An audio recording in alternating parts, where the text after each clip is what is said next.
Good morning, Bahaalotecha. Welcome to Breakfast in the Class. Breakfast in the Class today is dedicated in loving memory of Victor Megedish, Alav Shalom Nishmat, Victor ben Amos Vehuta, sponsored by his sister Tamar Megedish.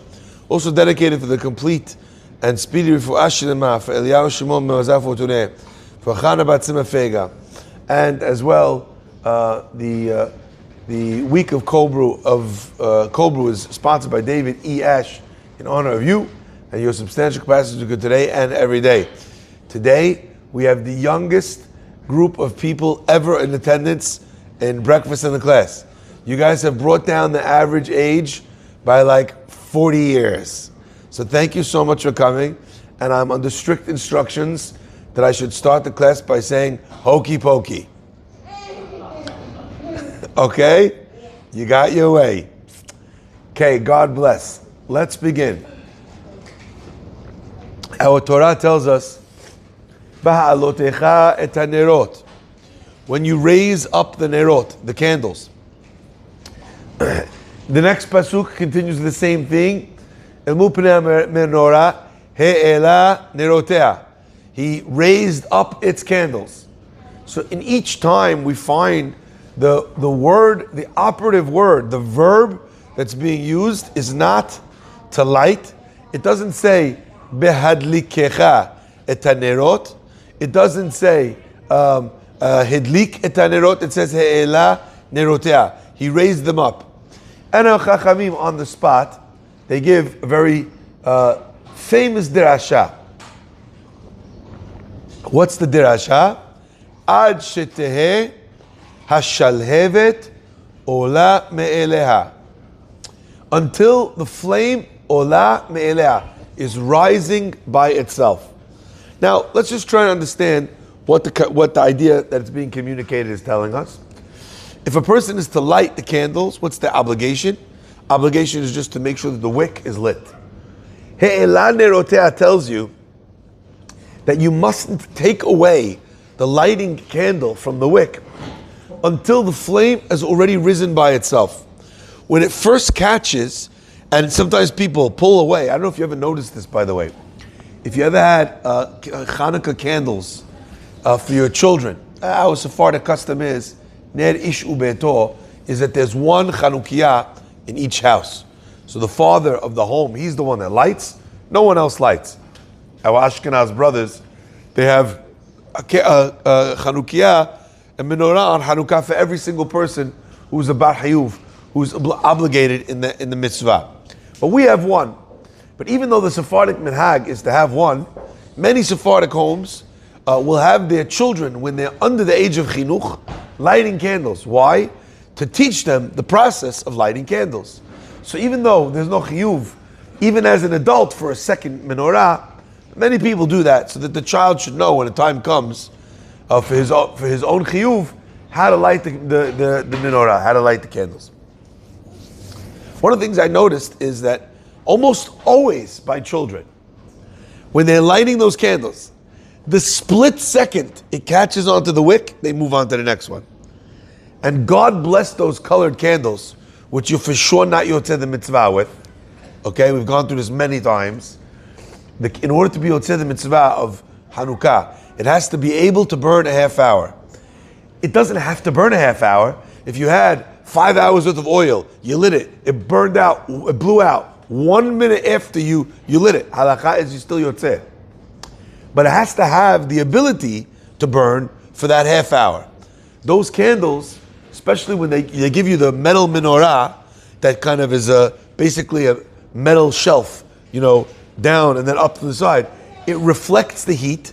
The candles are made out of very thin wax. Literally count it, watch it and weep.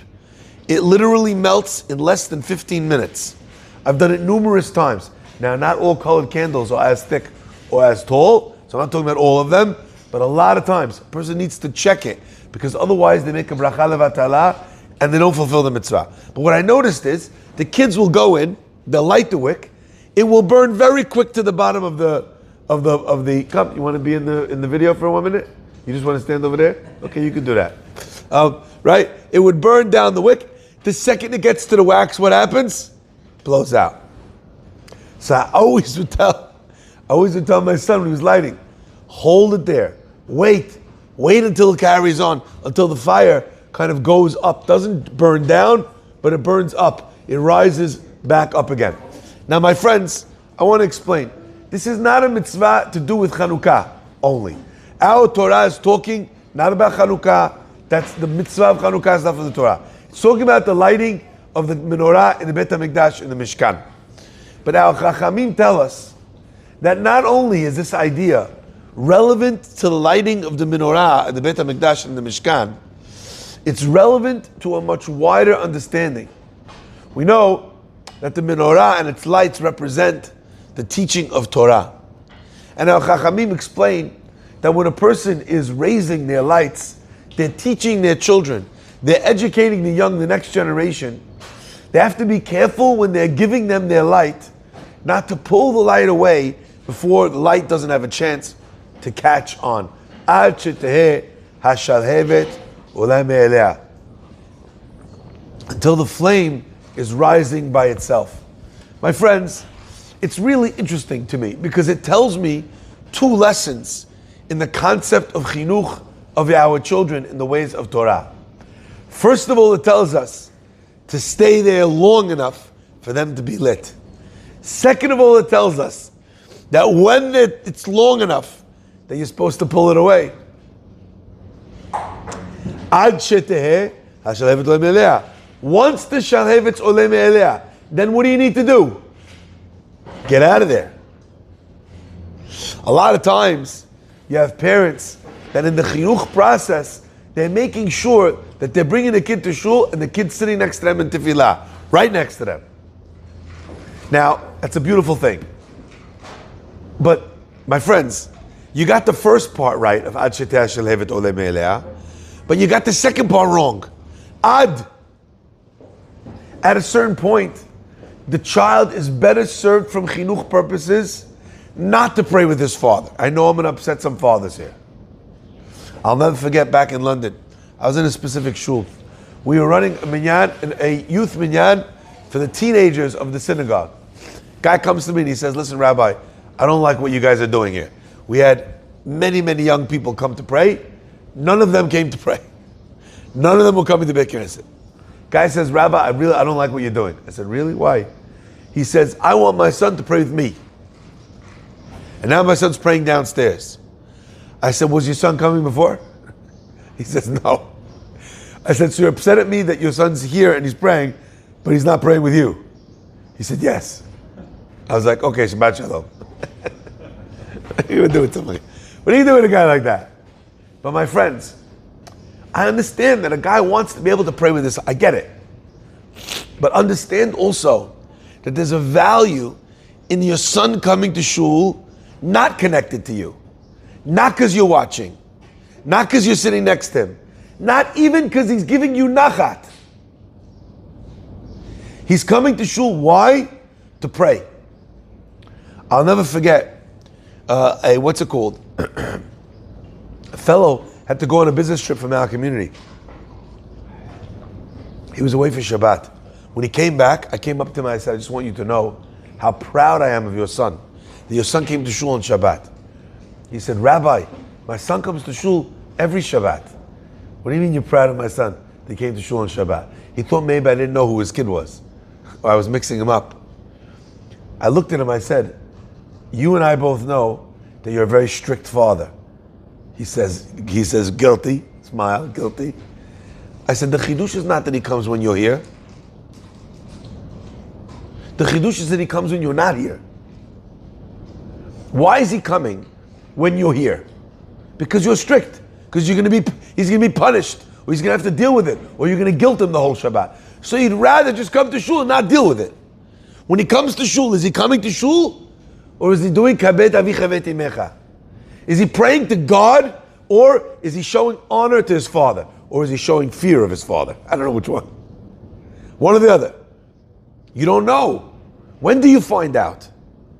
When the guy goes away for Shabbat, does his kid come to the minyan?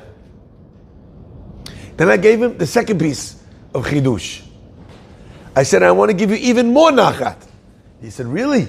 Wow, more nachat. What could be more nachat than my kid came? I said, and your kid did not come to the teen minyan. The teen minyan is amazing. But the teen minyan also has an element of friends. All the boys, everyone's coming, hang out with your friends. The guy came to the first minyan. He woke up early. He came when you weren't here.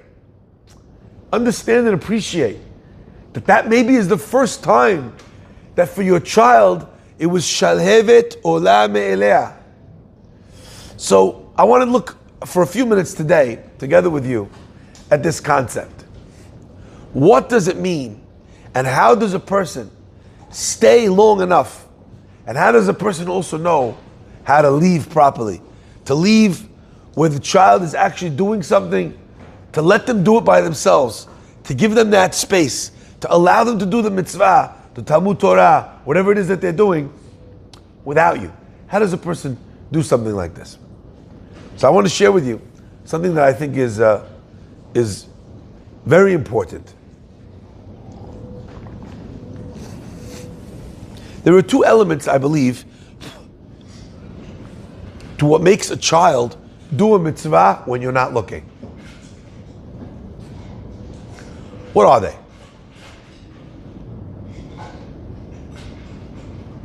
I believe they are the child's understanding of the importance of the mitzvah and the child's joy in the mitzvah. Those are two very different things.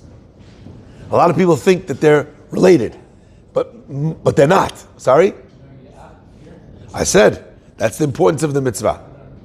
That goes under the importance of the mitzvah. Okay? He's asking a good question. He said, where's, Rabbi, you're telling me about the love, the joy for the mitzvah. Where's the fear? The fear is, when it works, is not about you're going to be punished. The highest form of yirat shamayim, of fear of heaven, is not yirat ha'onesh, of fear of the punishment. The highest form of yirat shamayim is yirat haromemut. What does yirat haromemut mean? What does it mean? A fear of romemut, of the heights, of the elevation. Al Chachamim explain, yirat haromemut means when the person says to themselves, the mitzvah is so important.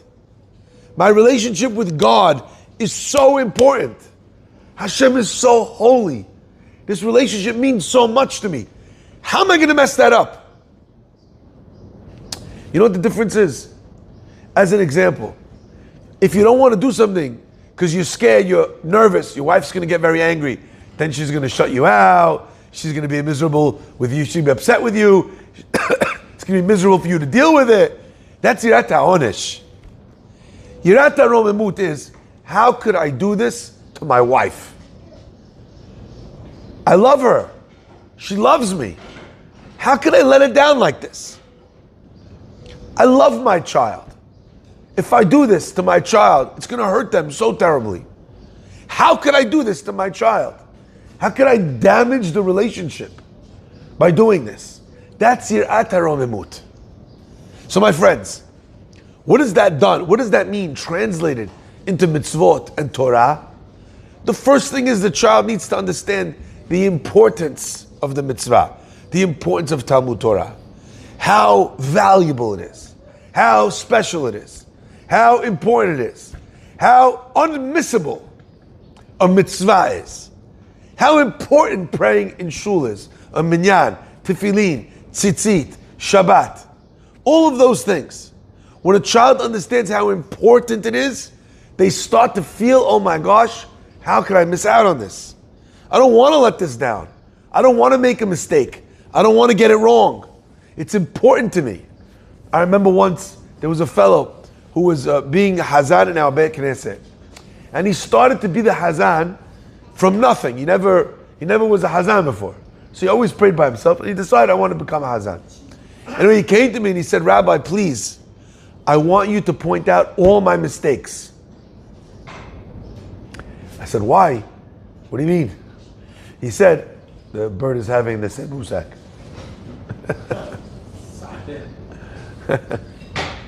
Just make sure that the one that he ate from is no longer served. I don't know which one it was. Have to check. Yeah, you want to point? Show them which one it was. We don't need anyone getting any bird flu. Exactly. Okay. My friends, understand this. The guy says to me, I know sometimes people, when somebody's a new chazan, they don't want to correct him. But he said, but the only way I'm going to get better at this is if when I make a mistake, people tell me what the mistake is. He says, Rabbi, I trust you that you're going to tell me the important mistakes. Please tell me the mistakes. I want to get it right. That's someone who has in their mind, in their heart, in their soul, the importance of tefillah. I want to say the words right. Bar Minan, sometimes you have a guy getting up there and instead of blessing the community, he's cursing the community. You know why? Because he doesn't know the correct way of pronouncing something. Most classic example. Anenu means to answer us. But if you say it incorrectly, it means torture us. Which are you asking for? Right? There's many examples of this, where someone will say something and they'll mispronounce it. So it's important to be corrected. But you have a guy who says he doesn't want to be corrected at all. What is that saying? That to him, the important part of this is me showing off and feeling good about myself that I hasn't. So therefore, I'd rather not be corrected. Because what's important is my ego and my confidence. And it's true to a degree that you need to make sure to protect the guy's ego and his dignity so that he'll try it again. But if the purpose is of this person to pray correctly, right? But this is a guy who's telling me straight off the bat, Rabbi, please correct me. That's the importance of the mitzvah. My friends, you think to yourself that if a person understood the importance of a mitzvah, he would do the mitzvah with joy. It's not true. There are a lot of things that we know are correct, and we know how important they are. But we have a yetzer hara. So we do the mitzvah, but we do it begrudgingly. You're exhausted, time to go to shul, time to pray. You're like, what's pulling you out of bed? A sense of duty or a sense of joy? Who gets up? Yeah! I'm a night guy. I'm not a morning guy. Hashem gave me this job because he has a sense of humor.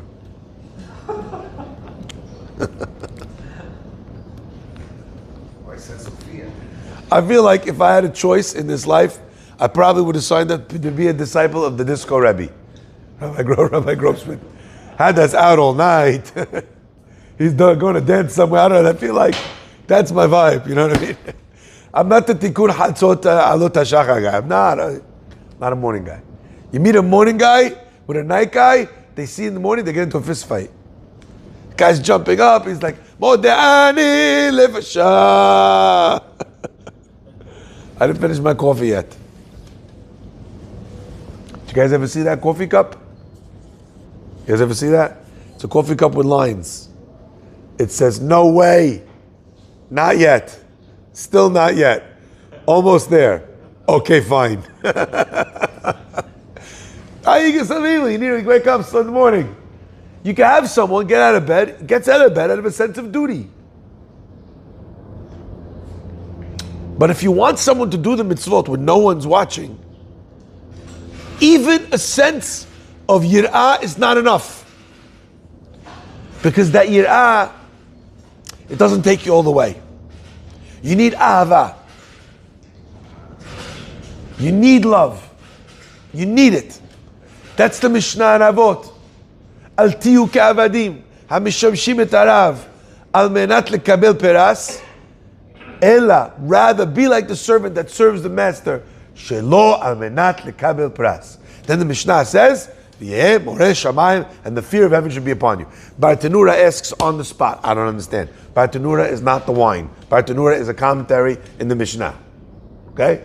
Bartanura asks on the spot. He says, you just told me I should do the mitzvah for the right reason, not because I'm going to be punished. Then you tell me I should have fear of heaven? Bartanura answers, you have to have both. Ahava, I'm doing it for the love, but I also know that Even though I love doing it, I don't have a choice. If I don't want to do it, I still have to do it. My friends, listen to this. The second approach, the second opinion, is the opinion that what he was talking about in the Mishnah is not Yirat HaOnesh, it's Yirat HaRomemut. Yirat HaRomemut is really born of love. It's I love someone or something so much, I'm afraid to ruin it. So where does that come from? Fear or love? Both. That's the higher form of Yirah. It's where we start to touch this feeling, this expression. Ish aviv ve'imo tirau. Does that mean you should shake because your parents are going to hit you with a belt? Tirau over there means you should live in awe of them. Doesn't mean you should be scared. It means you should live in awe of them. That awe is the higher level of Yirat Shamayim. Yirat HaRomemut. Wow! Hashem is so big. And He has a relationship with me. And I could ruin that relationship, so to speak. By doing the wrong thing. Why would I do that? How could I do that? And if I did that, I feel terrible that I did that. Not because I'm going to get hit. Because I've ruined something beautiful. My friends, when we're looking at raising children or raising a generation, it's important to constantly be looking at these two things. Do they understand the importance of the mitzvah? How do you communicate the importance of a mitzvah? The Chachamim explain that one of the most important things to do in giving people an element of the importance of a mitzvah is helping them understand the reasons of the mitzvah. Now, the reason why we do a mitzvah is because Hashem told us to do it. We're commanded by Hashem, that's why we do it. But Rav Chaim explained, Ta'ameh mitzvot means the taste of the mitzvah. It's the bit that gives the mitzvah its taste. Why are we doing this? What's achieved when this mitzvah happens? What happens in this world? What happens in the higher worlds? What happens in Olam Haba when a person does this mitzvah? Appreciating what the mitzvah does, what it achieves, its reason, its purpose, allows the person to feel the importance of the mitzvah. But a person might still not be doing the mitzvah with joy. That, my friends, is the next step. The next step is communicating to the generation that's following us the joy in the mitzvot. How does a person do that? So my friends, I want to share with you something that I think is really beautiful, very powerful, very simple, and really very obvious. Aside from teaching our children the mitzvah and its parameters and its reasons, we also need to teach them and model for them the joy. And what does that look like? The Chachamim say, Hitna'el lefanav b'misvot. We learn from the pasuk, Ze Eli ve'anveu. This is my God, and I will adorn him. Hitna'el lefanav. Become beautiful in front of him with mitzvot. Make the mitzvot beautiful. You give a kid a chinuch set, and the kid has etrog that has two tops coming out of the thing, you know? It looks like it's from Chernobyl, all right? You think to yourself, it's a chinuch set. I don't know, it might be better for the child to have the $300 etrog. You know what it feels like for a kid to go etrog shopping with you? And the kid comes and he brings you etrog and you're like, oh, it's nice, but look, there's spots over there. Then the kid comes with another one. Finally, the kid comes, look what I found. Look at this. Might cost you $300. Best money you ever spent. Not on the etrog. On planting joy in the heart of a child. You stayed long enough in the game not to just explain to the kid how big, how small, what color, if it has a leaf, pasul, mutar. You gave him the Ze Eli Vanveu. You gave him the Pri-Etz Hadar. You know, in school, what do they give them? They give them a thing with a piece of glass and then they melt with wax, 8 bolts onto the item, and then for 14 minutes every night, you're sitting there melting like you're some sort of crackhead. You're like melting the things into the, with the spoon. You go sitting there trying to get it in, then you have to take it out from the day before, and then as soon as you get it, you call, okay, the menorah's ready. One of the candles falls. This is the experience the kid's gonna remember. Oh, frustration. I don't know. I kind of feel you're missing the point. If the kid feels great about his menorah that he made in school, great. But if he doesn't like it, don't use the Chabad one that they gave you for $1.20. I'm not saying you shouldn't use it. I'm saying that if you want to give your kid the joy, don't use what they call the MVO. Is that what it's called? Minimum viable option. You like that one? I love it. I haven't heard it. What's a minimum viable option? You're presenting someone with a buy-in. You're presenting someone with an idea. You're pitching. I'm not going to pitch you for the highest buy-in because I know that you're not there.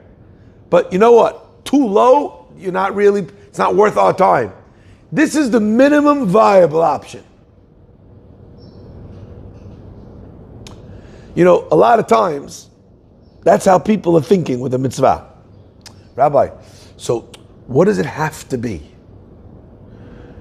How does it have to? How does it have to burn? So is there like any laws for the menorah? Oh no, there's no laws. Okay, so I could just stand the olive oil cups just in the cups that they come in. I love that. They sell the cups and then they sell little holders that you break off the top of the thing and then it goes on the bottom and you stick it there. Oh, wow, amazing. I made my menorah and the menorah doesn't exist. All it is just the candle itself. Hazaku Baruch. Mutar, kosher. Ze Eli Vanveu, I'm not so sure.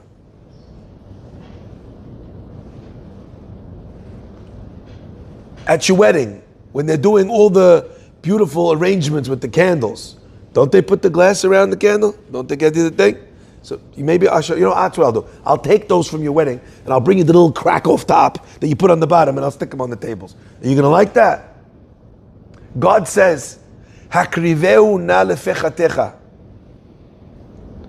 We learn one of the laws of korbanot is that the Torah tells you that certain things make the korban pasul.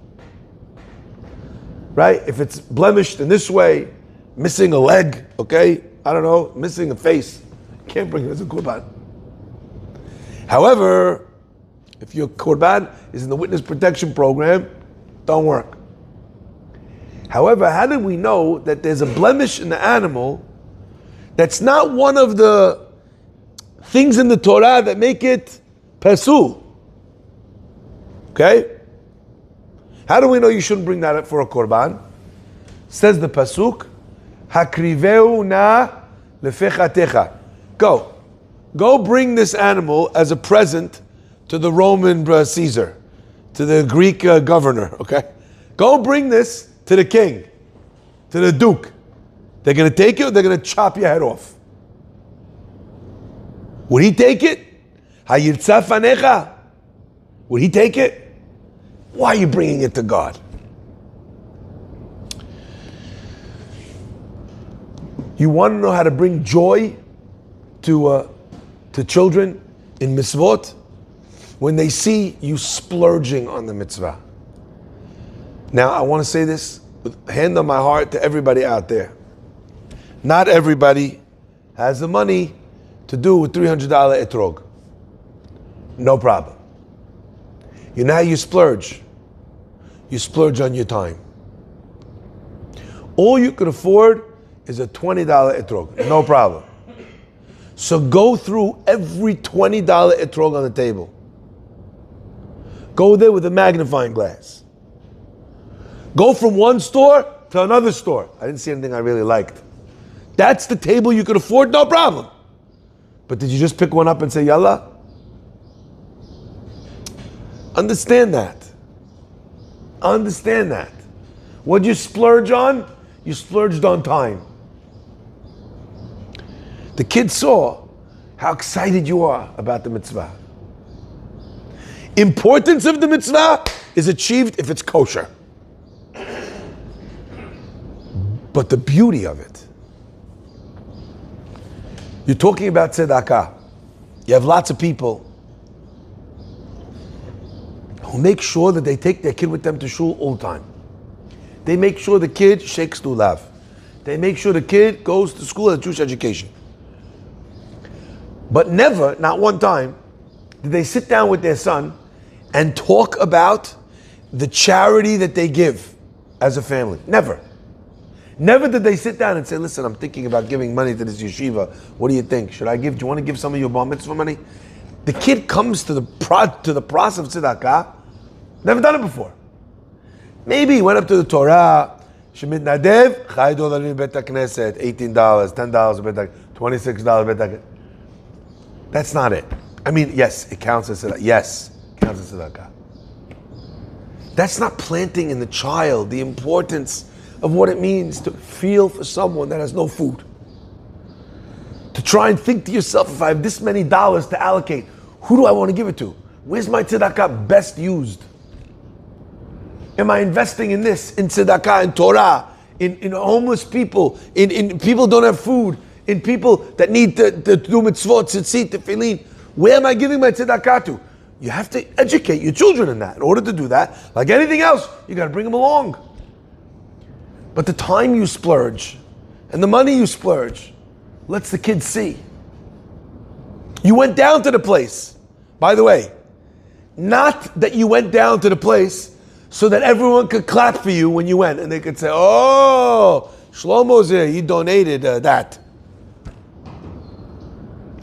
Not. You go there with the kid and then don't tell anyone that you came. And tell them, listen, I don't want anyone to know because I want the mitzvah to be pure. Tell your kid that. But I just want to see, if the money is being spent, is it being spent responsibly? I want to see that it made a difference. Let him see how excited you are. You spend 6 months picking out the line at the corner of the chair of your car. What color is the trim going to be? They came back to you, but they didn't have the right color trim. You know, the color of the leather, it wasn't. 6 months they saw you wait for the car that you wanted. Did they see you pine that way for mitzvot? That, my friends, is what gives a child the joy. And then finally, when the kid gets it, and you stayed long enough, now it's time to leave. Now it's time to let the child do those mitzvot without you looking over their shoulder. Once he gets to that stage, figure out a way to set that up. Let it come from him, and then guide it to the point, and then step away. And then let them step into that sunlight themselves, and let them feel great about it themselves. And when you tell people about it, so many fathers have the habit of doing this. You know, and I taught my son, and I raised my son to, and I showed him to how to, and then he did this. What's the kid hearing? That he did nothing and you did everything. Look for opportunities to be able to point out your child's independence in their mitzvot. To recognize it, to celebrate it. My son read the Torah for his bar mitzvah. Amazing. But then, a week after his bar mitzvah, a friend of his came to him and said, you know, why don't you read? You read so good. Why don't you read a piece in the next week's parasha in the Ti Minyan? I don't know if I was prouder of the one aliyah that he read in the Ti Minyan that I didn't even get to hear, by the way, than I was of his reading in the bar mitzvah. Because one is while you're standing and while you're holding, and me and Shmuel, who taught him so beautifully. And then the next one, I'm up here giving a class. Shmuel's in the middle of praying. And where's my Yitzchak? Downstairs reading the Sefer by himself. עד שתהא השלהבת עולה מאליה. ברוך ה' לעולם, אמן ואמן.